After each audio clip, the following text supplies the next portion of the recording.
Angelos Anesti. Christ is risen. Christ is risen. Truly, he is risen.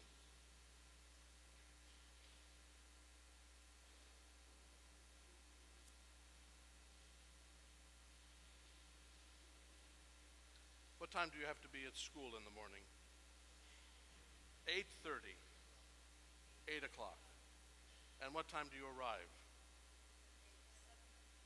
7:55. Why do you get there 5 minutes before it's time to start? Oh, the bus gets there early. Okay. And so you're on time?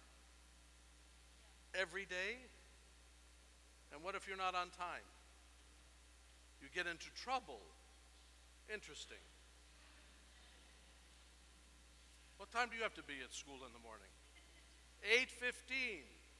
And if you're not there at 8:15, you get in trouble.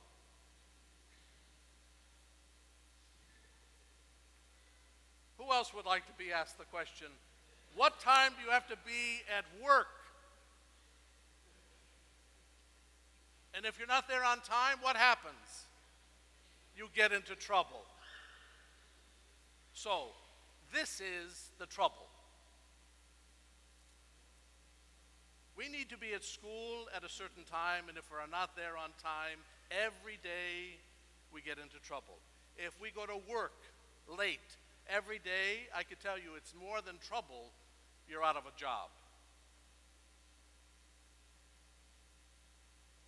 And when you go for an interview for a job, if you're not on time, guess what? Forget it. You're out of a job. But we can come to church and saunter in anytime we want from 8:45 to, believe it or not, 11:30. And nobody says anything, except this morning Father Peter decides to talk about being on time. On a day that we celebrate the resurrection of Christ. Was he late at the resurrection? What if he didn't show up on time? Forget it. Being on time, I think, is important. You know, time is what is given to us. God creates time. How does God create time? When he said, let there be. Let there be. Read the first chapter in Genesis. Let there be, that's the beginning of time. And then everything after that begins to fall into place. Everything. God has a time schedule. Now, we may not understand his time schedule, and we may want to change his time schedule, but there is a time schedule for all of us, for the whole world. The earth revolves around the sun, is that correct? Is that what you learned in school? Because who knows what we learn in school anymore today? Everything has been turned upside down. And as the earth revolves around the sun, the earth is also rotating around its own axis, right?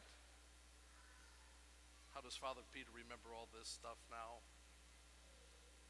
And that rotating around its axis determines how many hours in the day and how many hours in the night.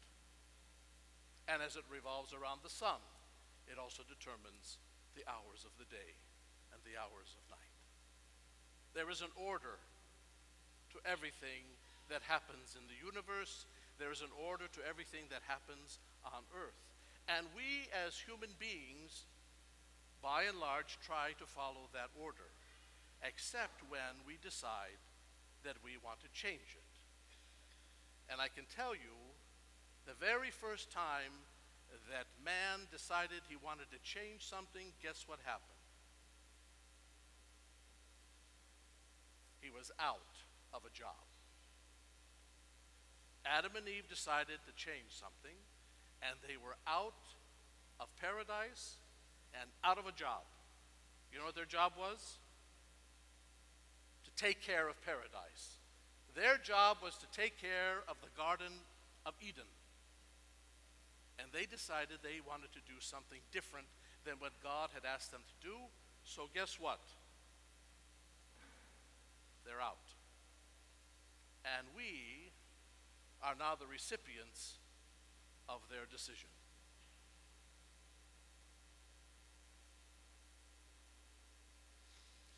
Yesterday we celebrated the feast of Patriarch Mitrophanes.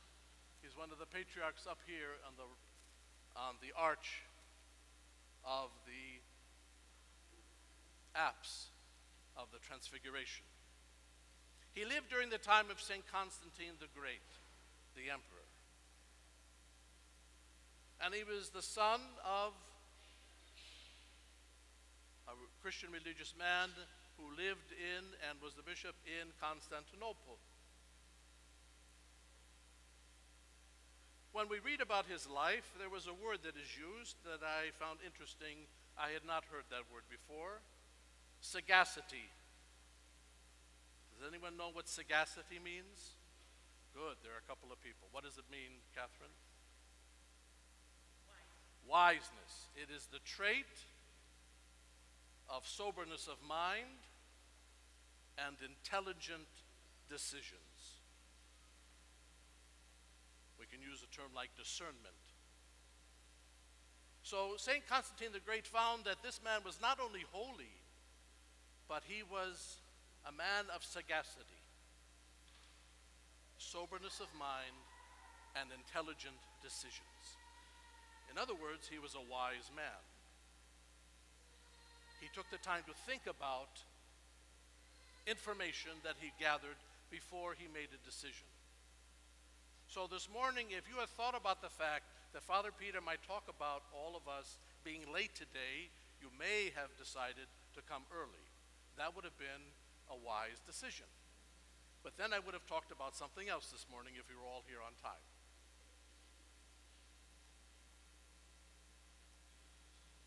St. Constantine was so moved by this man's holiness and sagacity that he came to Byzantium where he lived, and he loved the city so much that he moved the capital of the Roman Empire from Rome to Byzantium. And then he renamed the city Constantinople. And we all know the history of Constantinople and the Byzantine Empire.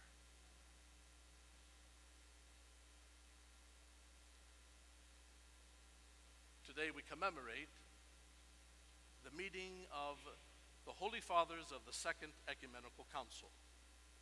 They were also men that could be described, I think, as sagacious or sagacity.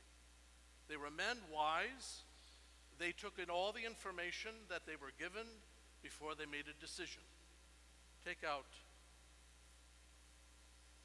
where is it?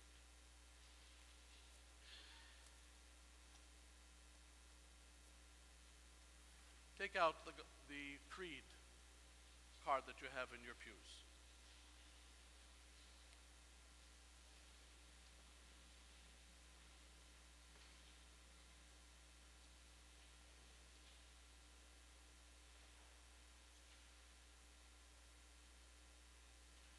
So the first 7 verses of the creed, I believe in one God, all the way down to the 7th, and he will come again with glory to judge the living and the dead. That was written at what ecumenical council? Which one? The first one, in the year 325. In the year 381, the Second Ecumenical meets, 150 Holy Fathers of the Second Ecumenical Council, and they write the remainder of the creed at that council. And in the Holy Spirit, the Lord, the Creator of life. And they finish the creed the way we have it today. These men sat and talked about a person of the Holy Trinity that they had not included in the first 7 verses. God the Father and Christ the Son are spoken of in the first 7 verses of the creed. But the Holy Spirit was not until the Second Ecumenical Council, when then the Holy Fathers make these decisions about the Holy Spirit. Very important ecumenical council. And if you go to Constantinople today, and you go to the great Church of Christ, the Church of Hagia Sophia, Saint Sophia, and you go to the second level, and you go to the right as you're facing the altar area, you will walk in through some doors. They were taken from this where the Second Ecumenical Council, when they met, those doors were moved into the church that was built in the year 535 in Constantinople. The Second Ecumenical Council, though, took place in 381. So they moved those doors and that wall into the great Church of Christ. And as you walk into that church, that area, and you turn to your right, you see the most famous icon of Christ, a mosaic icon that was ever done, with the Mother of God on one side and St. John the Baptist on another, and we have done the same in the narthex of the church. Christ becomes the central figure in our faith, but we need to remember that he is God in the flesh, a member of the Holy Trinity, Father, Son, and Holy Spirit.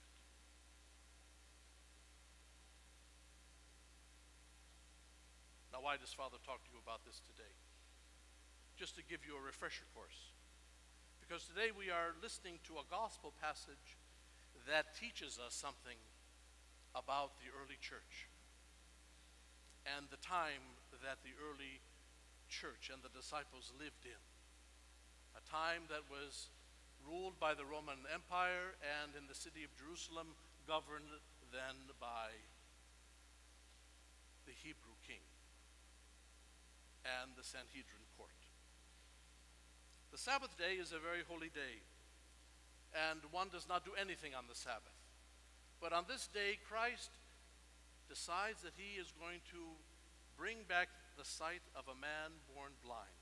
St. Basil the Great tells us in his discussion of this gospel and other fathers of the church that this man was not only born blind, he was born without eyes.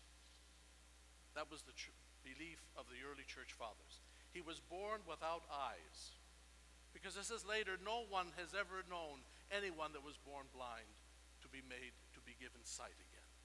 There are incidents in the scriptures that talk about blindness and being cured. So that is why St. Basil and some of the Holy Fathers believe that this man was born without eyes.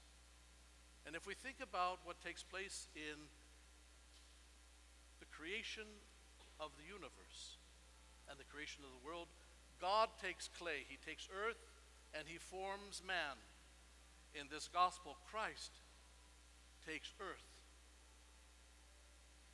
and then he rubs it into the area of the eyes of this man, and he receives his sight. A connection to the Old Testament creation. Christ being, as we learn, and as we will learn when the mosaic goes up in the choir loft, he is the creator of the universe. And as we see here in this icon of the presentation of Christ, St. Anna the prophetess is holding a scroll. It says, "This child is the creator of the world." So all of those things come together for us to understand who Jesus Christ is and how powerful his presence is in the world in which he created. This blind man then goes on to teach the teachers of the temple something that they refuse to accept. And he does not know who has cured him and who has brought back his sight. But his sight is not only a physical sight, it is also a spiritual sight. He is not only to see the world around him, but he is able to explain spiritually the power of God in his life at that moment and to teach others. That is a great message for us. Today, as we will receive our children and give them a certificate of promotion for attending religious education, and for singing and for chanting.